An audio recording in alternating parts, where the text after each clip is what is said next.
الحمدللہ رب العالمین والصلاۃ والسلام علی سید الانبیاء والمرسلین۔ اس سے پہلے ہم نے سورہ انفال کا چھٹا رکوع تفسیر اور ترجمے کے ساتھ پڑھ لیا، اور اب اس کلاس میں سورہ انفال کا رکوع نمبر 7 اور رکوع نمبر 8 انشاءاللہ ہم پڑھیں گے۔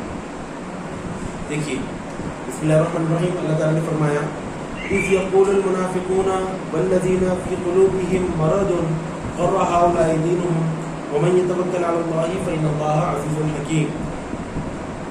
فرمایا اللہ تعالیٰ نے کہ اذ یقول المنافقون، وہ وقت یاد کرو اے مسلمانوں جب منافق یہ کہہ رہے تھے والذین فی قلوبہم مرض، اور وہ لوگ جن کے دلوں میں مرض تھا، جن کے دلوں میں روگ تھا، نفاق تھا جن کے دلوں میں، کفر تھا جن کے دلوں میں، وہ یہ کہہ رہے تھے کہ غر هؤلاء دینہم، کہ ان کے دین نے ان کو دھوکے میں ڈال دیا، ان کے دین نے ان کو مغرور کر دیا۔ یہاں پر اللہ تبارک و تعالیٰ کافروں کا یہ قول بیان فرما رہا ہے کہ جنگ بدر کے بعد، جنگ بدر کے وقت جب مسلمان کافروں سے لڑنے کے لیے جا رہے تھے، کم تعداد میں تھے، مسلح نہیں تھے، کافر ان کے مقابلے میں 3 گنا تھے، مکمل مسلح تھے، تو ان کے اعتماد کو ٹھیس پہنچانے کے لیے، ان کے اعتماد کو توڑنے کے لیے منافق اور کافر یہ باتیں کر رہے تھے کہ دیکھو کیسے مغرور ہیں یہ لوگ، اتنے کم ہو گئے تھے، زیادہ لوگوں سے لڑنے جا رہے ہیں، یا ان کے دین نے ان کو دھوکے میں ڈال دیا، اللہ اس کے رسول معاذ اللہ ان کو دھوکے میں ڈال دیا، یہ تو مرنے کے لیے جا رہے ہیں، اتنے کم لوگ ہیں، اتنے زیادہ کافروں سے لڑنے کے لیے جا رہے ہیں۔ تو یہاں پر اس قول کا ذکر ہے، تو اللہ تعالیٰ نے فرمایا کہ جان لو یہ بات، ومن یتوکل علی اللہ، جو شخص بھی اللہ تعالیٰ پر توکل کرتا ہے، جو شخص بھی اللہ تعالیٰ پر بھروسہ کرتا ہے، تو وہ یہ جان لے فإن اللہ عزیز الحکیم، بے شک اللہ تعالیٰ غالب ہے اور بڑی حکمت والا ہے۔ جب اللہ تعالیٰ نے مسلمانوں کو بھیجا ہے ان کے خلاف جنگ لڑنے کے لیے، تو اس میں دھوکے کی بات کوئی نہیں ہے، آپ کو خود ہی پتہ چل جائے گا کہ نتیجہ کیا آتا ہے، اور نتیجہ سب کے سامنے آیا۔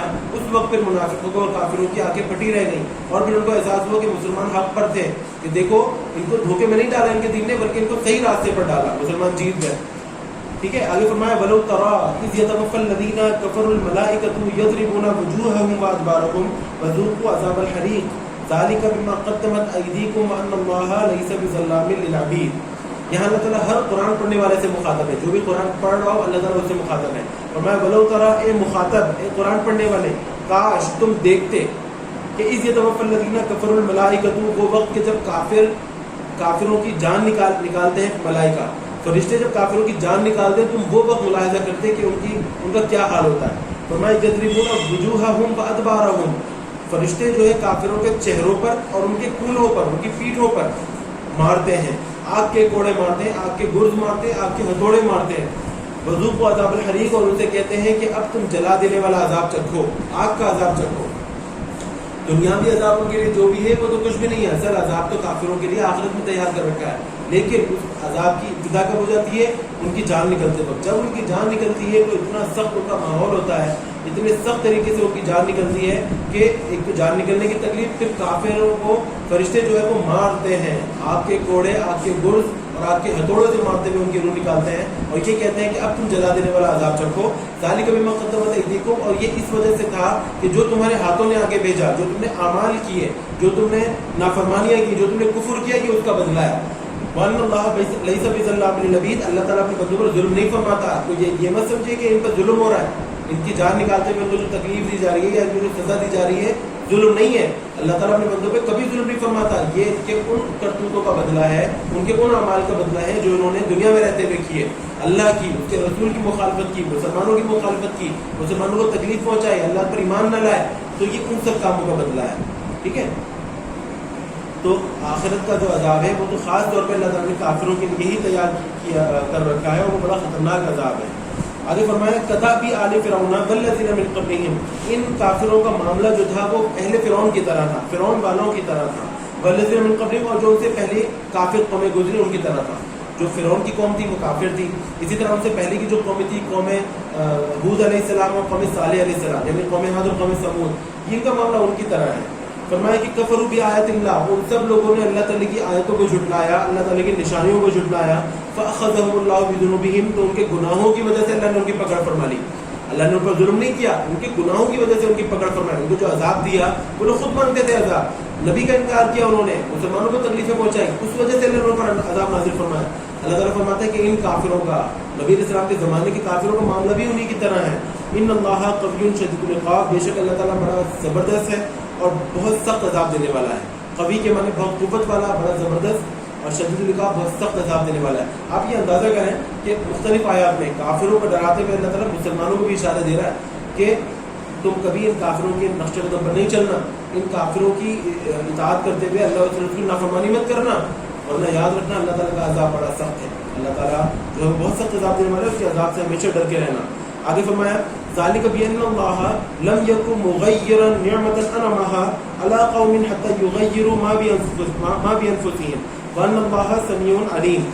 اور یہ اس وجہ سے تھا کہ اللہ تعالیٰ کسی نعمت کو, اللہ تعالیٰ کسی قوم پر جب کوئی نعمت نازل فرماتا ہے تو اس نعمت کو تبدیل نہیں فرماتا, تغییر نہیں فرماتا اس کے اندر, حتی یغیروا ما بانفسهم, جب تک کہ وہ قوم اپنے آپ کو نہ بدل ڈالے.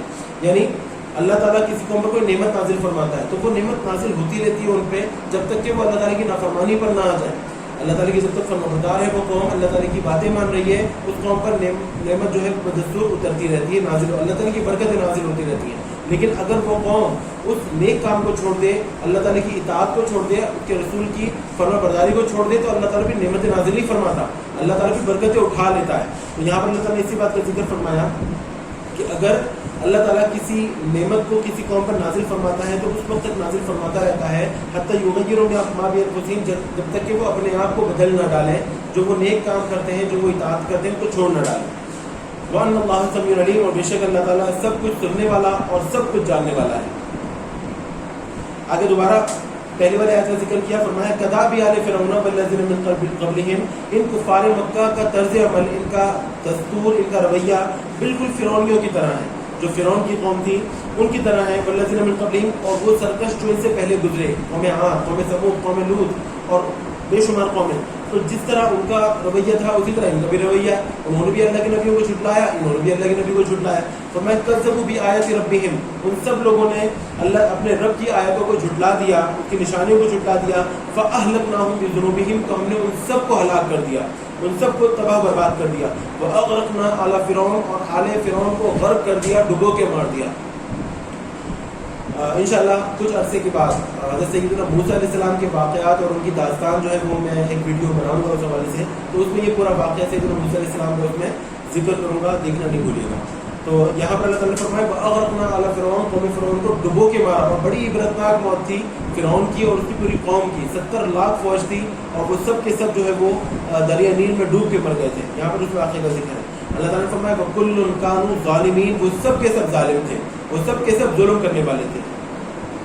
ٹھیک ہے, آگے فرمایا ان شر الدواب عند اللہ الذین کفروا فهم لا یؤمنون, بے شک جانوروں سے بھی بدترین ہے ایسے لوگ اللہ کے نزدیک, الذین کفروا, جو کفر کرتے ہیں, جو کافر ہیں اللہ کے نزدیک جانوروں سے بھی بدترین ہے. فهم لا یؤمنون, تو یہ کسی طرح ایمان نہیں لاتے. میرے یار پہلے بھی ایک دفعہ گزر چکی ہے, وہاں میں نے اس کی تفسیر بتا دی تھی کہ جانوروں سے بھی زیادہ بدترین کیوں ہے, کہ جانوروں کو تو اللہ تبارک و تعالیٰ نے سننے کی, بولنے کی اور سمجھنے کی قوت عطا نہیں فرمائی, تو وہ لوگ نہیں سمجھتے, ٹھیک ہے. لیکن ان کافروں کو, ان انسانوں کو تو اللہ تعالیٰ نے سننے کی, بولنے کی اور سمجھنے کی قوت عطا فرمائی. ان کو چاہیے تھا اللہ کی مرضی کے مطابق سنتے, اللہ کی مرضی کے مطابق دیکھتے, اللہ کی مرضی کے مطابق بولتے اور دین اسلام کو سمجھتے, لیکن انہوں نے اس کے خلاف کیا. اللہ اس کے رسول کی باتوں کو جھٹلا دیا, سن کر ایک کان سے سنا دوسرے کان سے نکال دیا, ان کا جو ہے نا رد کیا. تو اس وجہ سے یہ اللہ کے نزدیک جانوروں سے بھی بدترین ہے کہ ان کو صلاحیت عطا فرمائی اور انہوں نے اس کا استعمال نہیں کیا.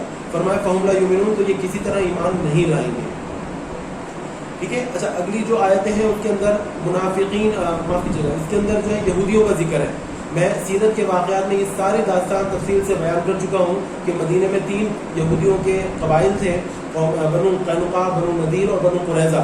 تو انہوں نے ایک کے بعد ایک کر کے معاہدہ توڑا جو میثاق مدینہ نبی علیہ السلام نے ان سے فرمایا تھا مدینہ میں ہجرت فرمانے کے بعد, تو انہوں نے توڑا. تو اس معاہدے کا یہاں پر ذکر ہے. اللہ تعالیٰ فرماتا ہے الذین عاہدت منہم, وہ لوگ جنہوں نے آپ سے کیا گیا معاہدہ توڑ دیا. ثم ينقضون عهدهم, وہ لوگ جنہوں نے آپ سے معاہدہ کیا. ثم ينقضون عهدهم في كل مرة, اور بار بار انہوں نے, ہر مرتبہ انہوں نے اپنے معاہدے کو توڑ دیا. وهم لا يتقون, وہ بالکل نہیں ڈرتے, معاہدہ توڑنے میں بالکل پرہیزگاری اختیار نہیں کرتے, بالکل نہیں ڈرتے. یعنی یہ منافق, یہ یہودی. بنو قینقاع سب سے پہلے بنو قینقاع نے معاہدہ توڑا, اس کے بعد بنو نذیر نے توڑا, پھر بنو قریظہ نے توڑا. جنگ بدر میں بنو قینقاع نے کچھ غداری کی, نبی علیہ السلام کو پتہ چلا, ان کو گھر میں لے کے چھوڑ دیا گیا. جنگ احد میں دوبارہ انہوں نے غداری کی تو نبی علیہ السلام نے پھر ان لوگوں کو مدینے سے نکال دیا, ان کے معاملات پر قبضہ کر لیا. اس کے بعد اگلے سال 4 ہجری میں بنو نذیر نے نبی علیہ السلام کو بلایا اپنے محلے میں, اور نبی علیہ السلام پر چکی کا پاٹ گرا کر حضور کی جان لینے کی کوشش کی. اور ان لوگوں کا سخت جرم تھا. اللہ تعالیٰ نے جبریل امین کو بھیج کے نبی علیہ السلام کو غیب کی خبر دی. حضور فوراً اٹھ کے وہاں سے چلے آئے اور سب مسلمانوں کو تیار کر کے اسلحہ وغیرہ پہن کے دوبارہ ان کے علاقوں کا محاصرہ کر لیا, اور پھر ان کو سزا دی گئی کیونکہ ان کا جرم سخت تھا بنو قینقاع کی بنسبت. چنانچہ ان کو سزا یہ دی گئی کہ ایک اونٹ پر جو بھی سامان لاد کر لے جا سکتے ہو وہ لے جاؤ, باقی سب کچھ یہاں چھوڑ کے جانا پڑے گا. چنانچہ ان سب کو چھوڑ کے ان سب کو بھگا دیا گیا یہاں سے. اچھا, یہی یہودی سارے کے سارے کچھ خیبر چلے گئے, کچھ بنو غطفان چلے گئے, کچھ مکہ چلے گئے, کچھ ملک شام چلے گئے, کچھ ملک روم چلے گئے. ان سب لوگوں نے پھر ان کافروں کو ابھارا, مسلمانوں کے خلاف سب کو برانگیختہ کیا, اور مسلمانوں کے خلاف گھیر گھار کے انہوں نے ایک بڑی زبردست جو ہے وہ جنگ کروائی مسلمانوں سے, جن کا نام جنگ خندق ہے, جنگ احزاب ہے, جو کہ جس کا ذکر آگے آئے گا. پھر اس کے بعد جو جنگ احزاب کے اندر جو تیسرا قبیلہ تھا بنو قریظہ, انہوں نے بھی عین جنگ کی حالت میں غداری کی, مسلمانوں کو دھوکہ دیا, اور پھر نبی علیہ السلام نے اس جنگ سے فارغ ہونے کے بعد ان کے خلاف جنگ لڑی, اور پھر ان کو بڑی سخت سزا دی گئی کیونکہ ان کا سب سے زیادہ بڑا جرم تھا جنگ کی حالت میں انہوں نے غداری کی تھی. اور بس اللہ تعالیٰ کا کرم ہوا کہ جس کی وجہ سے حملے سے رہ گئے, ورنہ وہ پیچھے سے حملہ کر دیتے. تو نبی علیہ السلام نے پھر اللہ کے حکم سے پھر یہ فیصلہ کیا گیا ان کے لیے کہ ان کے سارے مردوں کو قتل کر دیا جائے, بچوں کو عورتوں کو غلام بنا لیا جائے, سارا مال و اسباب لوٹ لیا جائے. تو یہ داستان تھی ان یہودیوں کی جو مدینے میں رہا کرتے تھے. تو یہاں پر اللہ تعالیٰ ان کے معاہدے کا ذکر فرما رہا ہے. دوبارہ دیکھیے, فرمایا الذین عاہدت منہم, وہ لوگ جنہوں نے آپ سے معاہدہ کیا, ثم ينقضون عہدهم فی کل مرۃ, اور اس کے بعد ہر مرتبہ بار بار وہ اپنا معاہدہ توڑ دیتے تھے, وہم لا یتقون, اور وہ ذرا پرہیز نہیں کرتے تھے, بالکل نہیں کرتے تھے.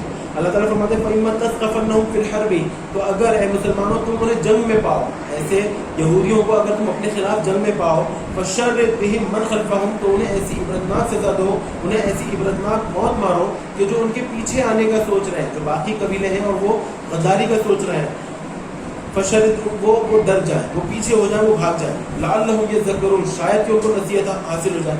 فرمایا وَإِمَّا تَخَافَنَّ مِنْ قَوْمٍ خِيَانَةً, اور اگر اے نبی صلی اللہ علیہ وسلم آپ کو کسی قوم سے خیانت کا خوف ہو, آپ نے اسے معاہدہ کیا ہوا ہے لیکن آپ کو خوف ہے کہ وہ قوم خیانت کرے گی, معاہدہ توڑ دے گی, تو فَانبِذْ إِلَيْهِمْ عَلَىٰ سَوَاءٍ, آپ بھی معاہدہ توڑ دیں لیکن برابری کی بنیاد پہ, ان کی طرف معاہدہ پھینک دیں, ان کو بتا کر توڑیں, ان کی طرح پیٹ پیچھے معاہدہ نہیں توڑیں, کیونکہ ان اللہ لا یحب الخائنین, اللہ تعالیٰ خیانت کرنے والوں کو پسند نہیں فرماتا. اللہ تعالیٰ امانت داروں کو پسند فرماتا ہے. امانت جو ہے وہ اللہ تعالیٰ کی صفات میں سے ہے, خیانت اللہ کی صفات میں سے نہیں ہے. تو یوں ہی اللہ چاہتا ہے کہ مسلمانوں میں بھی یہ خراب صفت نہ ہو. تو اگرچہ آپ کو خوف ہے, وہ کافر جو وہ یہودی جو ہے اپنا معاہدہ خود ہی توڑ رہا ہے, لیکن مسلمانوں کو یہ اجازت نہیں ہے کہ بغیر بتائے معاہدہ توڑ دیں. آپ کو حکم ہے, نبی علیہ السلام کو حکم تھا, مسلمانوں کو حکم یہ ہے کہ برابری کی بنیاد پر معاہدہ توڑ دیں, ان کو بتائیں اور بتانے کے بعد معاہدہ توڑیں, کیونکہ اللہ تعالیٰ خیانت کرنے والوں کو پسند نہیں فرماتا. ٹھیک ہے, آگے فرمایا وَلَا يَحْسَبَنَّ الَّذِينَ كَفَرُوا سَبَقُوا إِنَّهُمْ لَا يُعْجِزُونَ, جو کافر بچ کے نکل گئے, میدان بدر میں جنگ ہوئی, 70 کافر گرفتار ہوئے, 70 کافر مر گئے وہاں پر, باقی لوگ بھاگ نکلے, تو اللہ تعالیٰ ان سے فرما رہا ہے مخاطب ہو گیا. فرمایا وَلَا يَحْسَبَنَّ الَّذِينَ كَفَرُوا سَبَقُوا, جو کافر بچ کے نکل گئے نا, وہ ہرگز یہ گمان نہ کریں کہ وہ بچ کے نکل گئے, وہ اللہ تعالیٰ سے بچ گئے. إِنَّهُمْ لَا يُعْجِزُونَ, اللہ تعالیٰ کو عاجز نہیں کر سکتے, وہ اللہ تعالیٰ کا جو ہے وہ حکم نہیں روک سکتے. اگر اللہ تعالیٰ ان کے خلاف فیصلہ فرما لے تو وہ اللہ تعالیٰ کو منع نہیں کر سکتے. اس کے بعد اللہ تعالیٰ مسلمانوں سے خطاب ہو کے فرما رہا ہے. فرمایا وَأَعِدُّوا لَهُم مَّا اسْتَطَعْتُم مِّن قُوَّةٍ وَمِن رِّبَاطِ الْخَيْلِ تُرْهِبُونَ بِهِ عَدُوَّ اللَّهِ وَعَدُوَّكُمْ وَآخَرِينَ مِن دُونِهِمْ لَا تَعْلَمُونَهُمْ اللَّهُ يَعْلَمُهُمْ وَمَا تُنفِقُوا مِن شَيْءٍ فِي سَبِيلِ اللَّهِ يُوَفَّ إِلَيْكُمْ وَأَنتُمْ لَا تُظْلَمُونَ.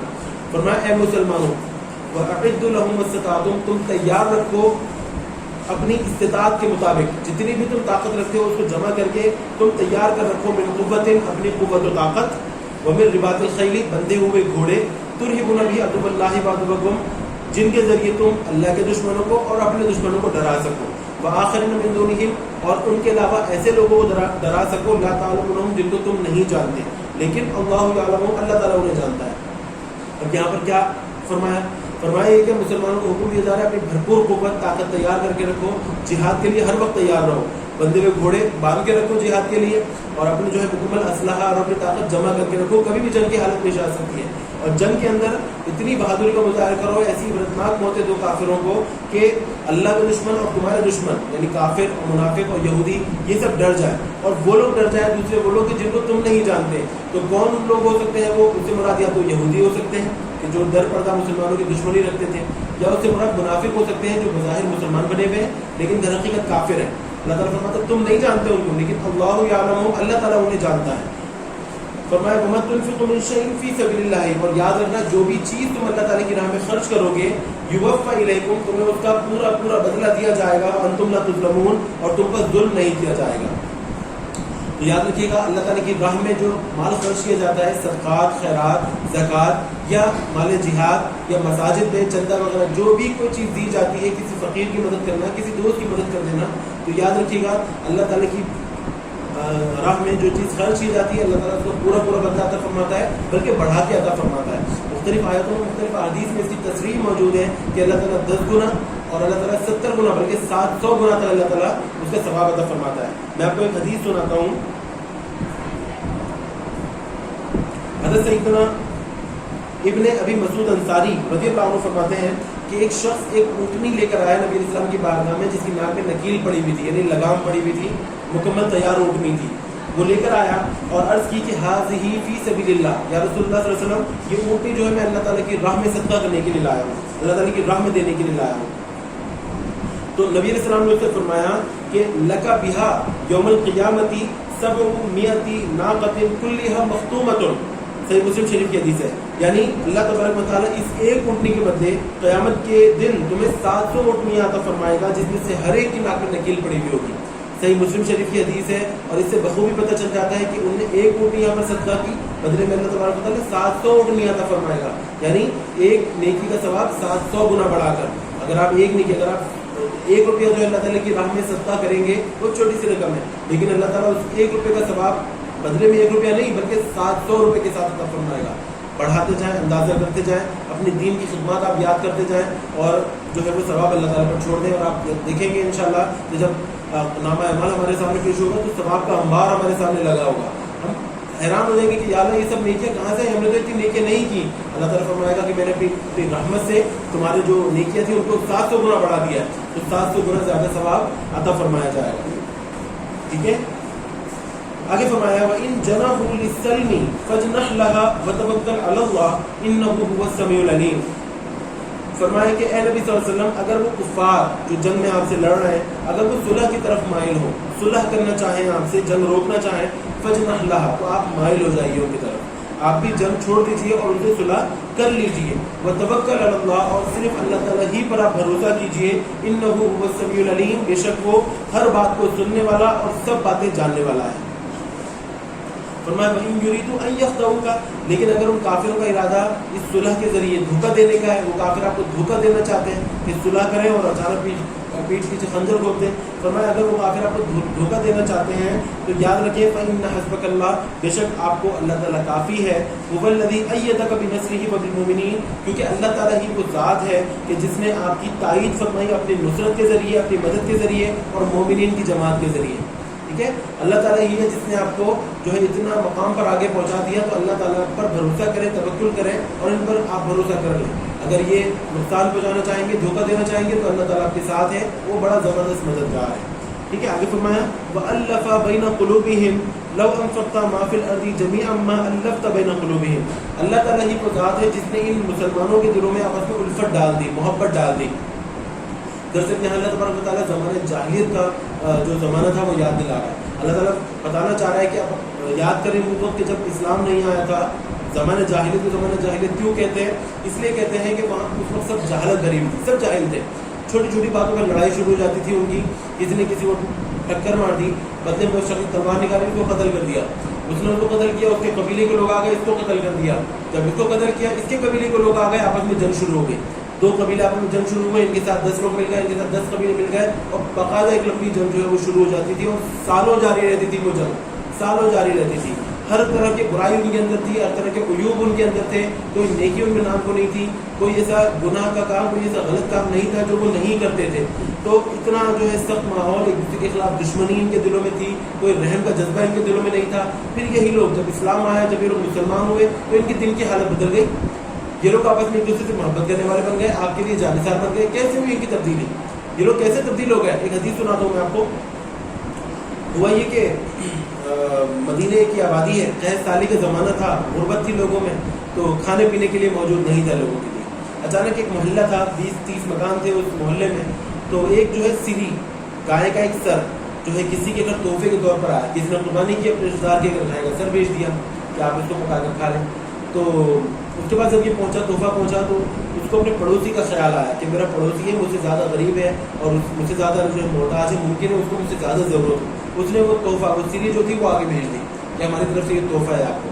اچھا، یہ جو برابر والے صحابی تھے، یہ بھی یقیناً صحابی تھے نبی اسلام کے، ان کو اپنے پڑوسی کی فکر ہوئی. انہوں نے سوچا یہاں سے تو آئی، یقیناً ان کے پاس کھانا ہوگا، لیکن اگلے والوں کی حالت ہم سے زیادہ خراب ہے. انہوں نے اس کو آگے بھیج دی. یہاں تک کہ انہوں نے آگے وہ 30 یا 40 جو مکان تھے، ہر ایک نے یہ سوچ کے ساتھ، اس اچھی سوچ کے ساتھ کہ ہمارے پڑوسی کو زیادہ ضرورت ہوگی، اس سری کو آگے، حالانکہ خود بھوکے تھے، خود ان کو زیادہ ضرورت تھی، لیکن انہوں نے آگے بھیج دیا.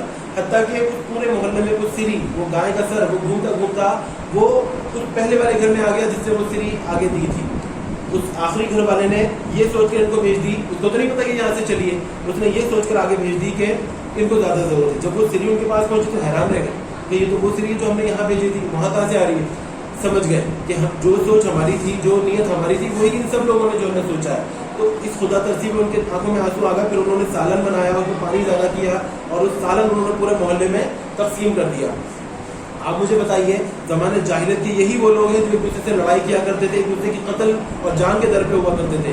اتنی خیانت ان کے اندر تھی. اگر کوئی دوست کسی دوست کے پاس امانت رکھواتا تھا تو وہ اس کو واپس نہیں کرتا تھا. اتنی خیانت تھی. جب یہی وجہ تھی کہ کفار مکہ نبی علیہ السلام کے پاس دشمن ہونے کے باوجود دوسرے کے پاس امانت رکھواتے تھے.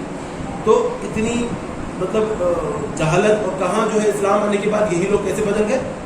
ان کے دل کس سے بدل دیے؟ ایک دوسرے کے خلاف، ایک دوسرے کے لیے، ایک دوسرے کے حق میں ان کے لیے اتنی محبت کیسے پیدا ہو گئی کہ خود بھوکے ہیں لیکن اپنے پڑوسی کا خیال ہے. آپ اندازہ کریں. یوں ہی ایک جنگ کا ماحول ہے. جنگ کے بعد زخمی میدان جنگ میں پڑے میں کوئی صحابی یا کوئی صحابی تھے، وہ پانی لے کے تلاش میں تھے کسی زخمی کو پانی پلاؤ. اچانک ایک طرف سے آواز آئی العطش، پیاس. تو گئے، دیکھا تو ایک صحابی زخمی پڑے میں، تو قریب گئے اور کٹورا ان کے منہ سے لگانے والے تھے. اچانک ایک دوسرے صحابی پکار اٹھے العطش، پیاس. تو ان صحابی نے جو زخمی تھے انہوں نے اپنا منہ ہٹا لیا، کہا کہ میرے اس بھائی کو پلاؤ، اس کو زیادہ ضرورت ہے. چنانچہ جو صحابی تھے پانی پلانے والے، کٹورا لے کے دوسرے صحابی کے پاس گئے، اس کو پلانے والے تھے کہ آگے سے تیسری جگہ سے آواز آ گئی العطش، پیاس. تو اس دوسرے صحابی نے بھی اپنا منہ ہٹا لیا، اس نے کہا پہلے ان کو پلاؤ، ان کو زیادہ ضرورت ہوگی. چنانچہ یہ صحابی کٹورا لے کے اس تیسرے صحابی کے پاس گئے، اور جب تک اس کے پاس پہنچے تو ان کا انتقال ہو گیا، وہ شہید ہو گئے تھے.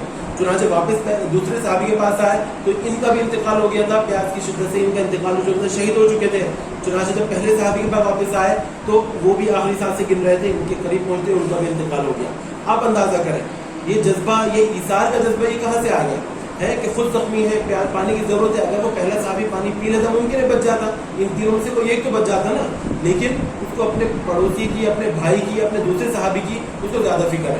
میری جان جائے نہ جائے لیکن اس کو جو ہے نا وہ تکلیف نہ ہو پائے. چنانچہ آپ اس واقعے سے اندازہ کر سکتے ہیں کس اعلیٰ پائے کی محبت اور الفت تھی ان صحابہ کرام کے درمیان. اور یہی وہ لوگ تھے جو اسلام لانے سے پہلے جو زمانے جاہلیت میں ایک دوسرے کی جان کے دشمن تھے. ان کے دل بدل گئے. کیسے بدلے؟ اللہ تعالیٰ فرماتا ہے وَأَلَّفَ بَيْنَ قُلُوبِهِمْ، اللہ نے ان کے دلوں میں محبت ڈال دی. ایسے نہیں آ گئے ان کے دل میں محبت، ایک دوسرے سے محبت جو کرنے لگے ہیں، ساری زمانے بھر کی خوبیاں ان کے اندر آ گئی ہیں، ساری برائیاں ان کے اندر سے نکل گئی ہیں. قیامت تک کے انسانوں کے لیے، آنے والے انسانوں کے لیے یہ مشعل راہ بن گئے ہیں، نور کے مینار بن گئے ہیں. حضور نے فرمایا اصحابی کالنجوم فبأیہم اقتدیتم اہتدیتم، میرے صحابہ ستاروں کی مانند ہیں، تم ان میں سے جس کی بھی پیروی کرو گے تم ہدایت پا جاؤ گے. تو ہدایت کے مینار بن گئے، سارے کے سارے روشن مینار بن گئے، لوگوں کو راستہ دکھا رہے ہیں. یہی وہ لوگ تھے جو اسلام سے پہلے جو ہے ایک دوسرے کے جان کے دشمن تھے. تو ان کے جو دل بدل گئے، اللہ تعالیٰ فرماتا ہے وَأَلَّفَ بَيْنَ قُلُوبِهِمْ، اللہ نے ان کے دلوں میں محبت ڈال دی، الفت ڈال دی ایک دوسرے کے لیے. فرمایا اے نبی صلی اللہ علیہ وسلم لو انفقت ما فی الارض جميعا، اگر آپ زمین کا سارا خزانہ، تمام مال و اسباب، تمام دولت خرچ کرتے تھے ان لوگوں پر. ان لوگوں کو آپ دے کر کہتے تھے کہ ایک دوسرے سے محبت کرو, ایک دوسرے کے بھائی بن جاؤ. ما الفت بین قلوبہم, آپ ان کے دلوں میں محبت نہیں ڈال سکتے تھے, اتنے سخت دل تھے, اتنی برائیاں ان کے اندر تھیں. لیکن ولکن اللہ الف بینہم, لیکن اللہ نے ان کے دلوں میں الفت ڈال دی, محبت ڈال دی. آپ اندازہ کریں ایک دوسرے سے کیسے جان نثار جو ہے وہ بھائیوں کی طرف سلوک کرنے لگے. فرمایا انہ عزیز الحکیم, بے شک اللہ تعالیٰ بہت غالب ہے اور بہت حکمت والا ہے, بڑا زبردست ہے. اللہ تعالیٰ ہر شخص کے دل پر غالب ہے. اللہ تعالیٰ جس کو چاہے اس کے دل کو ایسے پھیر دے, اللہ تعالیٰ چاہے جس کے دل کو چاہے ایسے پھیر دے. نبی صلی اللہ علیہ وسلم فرماتے ہیں کہ انسان کا دل رحمان کی دو انگلیوں کے درمیان میں ہے, وہ اس کو جب چاہے جیسے چاہے پھیر دے. اس لیے نبی صلی اللہ علیہ وسلم اکثر یہ دعا فرمایا کرتے تھے کہ یا مصرف القلوب یا مقلب القلوب صرف قلبی علی طاعتک, اے دلوں کو پھیرنے والے, اے دلوں کو تبدیل کرنے والے, میرے دل کو اپنی اطاعت پر برقرار رکھنا. یہ دعا فرمایا کرتے تھے نبی علیہ السلام اکثر. تو یہاں آپ اندازہ کر سکتے ہیں کہ کیسے اللہ تبارک و تعالیٰ نے صحابہ کرام کے دلوں کو پھیرا, ایک دوسرے سے دشمنی کرنے والے. حضرت سیدنا عمر فاروق کا واقعہ آپ کو پتا ہوگا, اگلی آیت میں آ رہا ہے, آیت پڑھتے پھر میں آپ کو سناتا ہوں. فرمایا اللہ تعالیٰ نے یا ایھا النبی حسبک اللہ ومن اتبعک من المؤمنین, اے نبی صلی اللہ علیہ وسلم آپ کو اللہ تعالیٰ کافی ہے اور آپ کے مومن پیروکار کافی ہیں. آیت ختم ہوئی. اس کا شان نزول مفسرین بالتحقیق یہ فرماتے ہیں, سب مفسرین یہ فرماتے ہیں کہ یہ آیت سیدنا عمر فاروق کے ایمان لانے کے بعد نازل ہوئی.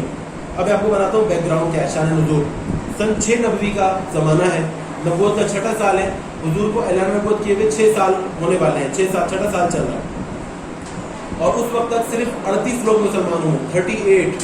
سب کفار مکہ کے نبی علیہ السلام کے دشمن ہیں, مسلمانوں کے دشمن ہیں, اور 38 لوگ مسلمان تھے. اور ان سارے مسلمانوں 38 لوگوں میں تینوں خلفائے راشدین موجود ہیں, حضرت عمر فاروق کے علاوہ. حضرت سیدنا ابوبکر صدیق سب سے پہلے ایمان لانے والے, حضرت علی رضی اللہ عنہ سب سے پہلے ایمان لانے والے بچوں میں, اور حضرت عثمان غنی بالکل ابتدا میں اسلام لے آئے تھے. 3 موجود تھے, لیکن حضرت عمر فاروق ایمان نہیں لائے تھے. تو پھر ایک واقعہ ہوا, حضرت سیدنا امیر حمزہ حضور کے چچا بڑے بہادر و مشہور آدمی تھے عرب میں, حضور سے بہت محبت کرتے تھے لیکن کافر تھے اس وقت. پھر یہ واقعہ میں تفصیل کے ساتھ سیرت کے واقعات میں بیان کر چکا ہوں, آپ لوگ ویڈیو ملاحظہ کر سکتے ہیں, ابھی باختصار بتا رہا ہوں. تو پھر ایک واقعہ ہوا, ابو جہل نے نبی علیہ السلام کو زخمی کر دیا, نبی علیہ السلام بے ہوش ہو گئے اور گھر ان کے سر پہ پٹی وغیرہ بن گئی, گھر میں لے آیا گیا. یہ جو تھے حضرت امیر حمزہ حضور کے چچا تھے, حضور کے رضائی بھائی بھی تھے. تو ان کو جب پتہ چلا, شکار پہ گئے ہوئے تھے, واپس آئے پتہ چلا کہ بھتیجے کو کسی نے زخمی, ابو جہل نے زخمی کر دیا ہے. غصے سے کھول اٹھے, وہ کمان جو ہے لے کے پہنچے, حرم میں بیٹھا ہوا تھا اور اپنے دوستوں کو حضرت کے واقعہ بتا رہا تھا, میں نے محمد کو آج زخمی کر دیا. تو وہاں پہنچے اور للکارا, اور للکار کر وہ کمان ماری ابو جہل کے سر پہ, اور اس کا سر جو ہے وہ کھول دیا, خون بہنے لگا, بے ہوش ہو گیا. پھر اس کے بعد نبی علیہ السلام کے پاس آیا اور کہا کہ اے بھتیجے فکر نہیں کرو, میں تمہارا بدلہ لے کر آ گیا ہوں. حضور نے ان کا دامن پکڑا اور کہا کہ اے چچا, اگر آپ مجھ سے اتنی محبت کرتے ہیں تو مجھ پر ایمان کیوں نہیں لاتے؟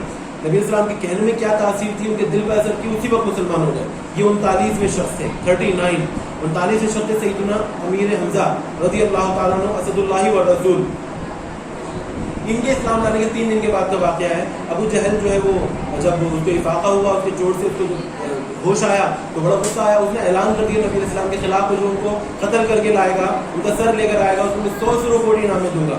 ایک بہت بڑا پرکشش انعام تھا یہ, 100 سرخ اونٹ. تو لوگوں نے سنا تو لوگ جو ہے وہ بے چین ہو گئے, مچل رہے. حضرت عمر فاروق رضی اللہ عنہ بیان فرماتے ہیں, کہتے ہیں میرا ہاتھ بڑا تنگ تھا اس زمانے میں, کافر تھے اس وقت, مسلمان نہیں تھے, کہتے بڑا تنگ تھا, تو مجھے پیسوں کی ضرورت تھی. جب میں نے اعلان سنا تو میں نے سوچا بس اب محمد صلی اللہ علیہ وسلم کا کام تمام کر دینا چاہیے تاکہ مجھے انعام بھی ملے. کہتے ہیں میں تلوار لے کے نبی علیہ السلام کو قتل کرنے کے لیے نکلا.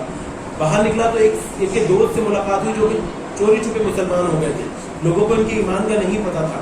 تو انہوں نے دیکھا عمر جا رہے ہیں, خطرناک تیور ہے, ہاتھ میں تلوار ہے. کہا عمر کہاں کے ارادے ہیں؟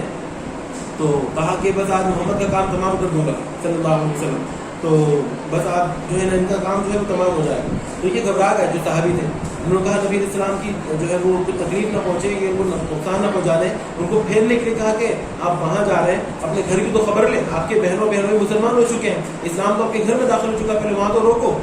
تو بڑا غصہ آیا ان کو, عمر فاروق غصے سے جو کھول اٹھے, کہا میرے گھر میں ایمان کیسے آ گیا. فوراً پڑھ لے, اپنی بہنوں کے گھر گئے, وہاں جا کے دروازہ بجایا, یہ لوگ قرآن کی تلاوت کر رہے تھے.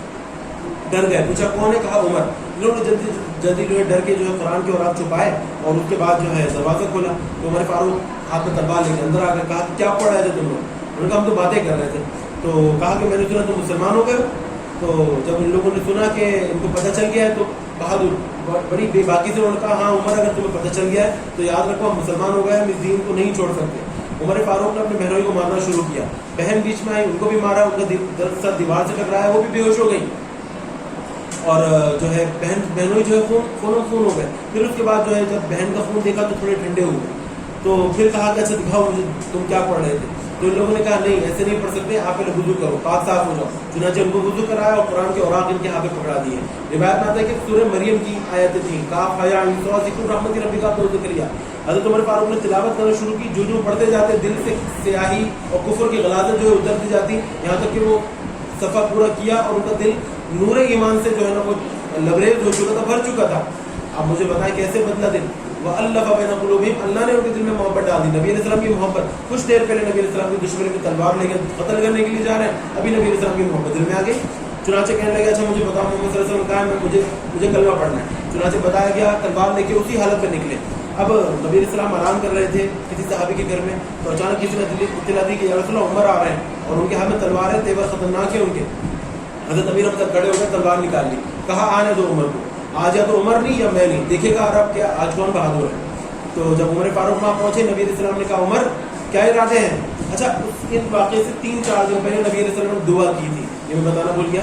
نبی علیہ السلام نے دعا کی تھی ہاتھ اٹھا کر کہ یا اللہ اسلام کی کو تقویت دے, اسلام کی مدد فرما, یا تو عمر بن خطاب کے ذریعے یا عمر بن ہشام کے ذریعے. عمر بن خطاب سیدنا عمر فاروق تھے اور عمر بن ہشام نام تھا ابو جہل کا. ان دونوں میں سے کسی ایک کے لیے نبی علیہ السلام نے دعا کی تھی. وجہ یہ تھی کہ عمر فاروق رضی اللہ عنہ پورے عرب میں, پورے مکہ میں سب سے زیادہ دبنگ اور بہادر انسان تھے. ہر شخص ان سے ڈرتا تھا. جس راستے سے عمر گزرتے تھے وہاں سے لوگ راستہ صاف کر دیا کرتے تھے. اور عمر بن ہشام جو ابو جہل تھا پورے عرب کا سب سے امیر آدمی تھا. تو نبی علیہ السلام نے ان دونوں میں سے کسی ایک کے لیے دعا کی تھی اور وہ دعا قبول ہوئی سیدنا عمر فاروق کے حق میں. چنانچہ آئے تو نبی علیہ السلام نے پوچھا کہ عمر کس ارادے سے آئے ہو, تو کہا کہ یا رسول اللہ مسلمان ہونے کے لیے آیا ہوں. چنانچہ نبی علیہ السلام نے کلمہ پڑھایا اور مسلمانوں نے وہ نعرہ تکبیر بلند کیا کہ پورا مکہ گونج اٹھا. مفسرین فرماتے ہیں اس موقع پہ اللہ تعالیٰ نے یہ آیت نازل فرمائی. کہتے ہیں کہ اس آیت کے نزول کو اللہ تعالیٰ نے روک کے رکھا ہوا تھا. آیتیں مختلف نازل فرماتی تھی لیکن یہ آیت نازل نہیں فرمائی تھی. جب 40 صحابہ پورا ہوئے, السابقون الاولون, یہ جو 40 صحابہ پورے ہوئے, چاروں خلفاء راشدین اس کے اندر آ گئے, اللہ تعالیٰ نے یہ آیت نازل فرما دی کہ یا ایھا النبی, اے غیب کی خبر دینے والے نبی, حسبک اللہ, آپ کو اللہ تعالیٰ کافی ہے, ومن اتبعک من المؤمنین, اور آپ کو آپ کے مومن پیروکار کافی ہیں جو آپ پر ایمان لے آئے ہیں. ٹھیک ہے بیٹا, یہاں تک آ کے ہمارا الحمدللہ 8واں رکوع جو ہے وہ پورا ہو گیا سورہ انفال کا. اور امید ہے آپ کو تمام آیتوں کا ترجمہ اور تشریح اور تفسیر اور شان نزول بخوبی سمجھ میں آ گیا ہوگا. کوئی بات اگر سمجھ میں نہیں آئی ہو تو آپ مجھ سے پوچھ سکتے ہیں, اور یہ ویڈیو یوٹیوب پر اپلوڈ ہوگی تو آپ کمنٹ سیکشن میں بھی مجھ سے پوچھ سکتے ہیں. تو آپ یاد رکھیے گا, انشاءاللہ اگلی ویڈیو میں, اگلی کلاس میں اگلے رکوع کے ساتھ حاضر ہوں گے. السلام علیکم و رحمۃ اللہ وبرکاتہ.